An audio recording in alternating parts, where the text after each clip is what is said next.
आज आम लच्छा पराठा तैयारी करवा लच्छा पराठा तैयारी करने मुझे गोटे बाउल मैदा नहीं आ गोटे बाउल अटा नहीं आपण मैंने चाहिए खाली मैदार भी तैयारी करेंगे।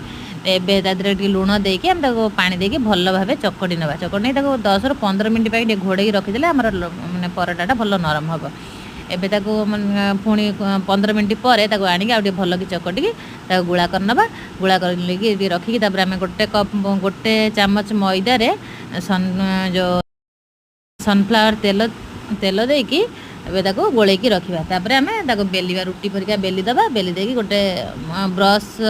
हो कि हाथ रे हो एमती देकी आगे ताको माने जो से जो तेल टाको सब आड़े लगे लबा देखी तापर आमे एमती देखंतु आपण माने चाहिले छुरी रे काटि परिबे पिज्जा कटर रे जो हो पूरा सरू सरू सरू सरू करिकी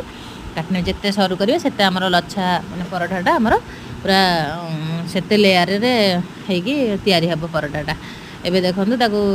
राउंड राउंड करके बुलेगी पछपटे लगे देकी आम बेली नबा बेली नहीं आम पराठा तैयारी करवा तेल देकी देखो आम रेडी होगा आम लच्छा पराठा आपण मैंने खाली चटणी सहित भी खाई पारे। मोर दिन में चिकन थिला जेहेतु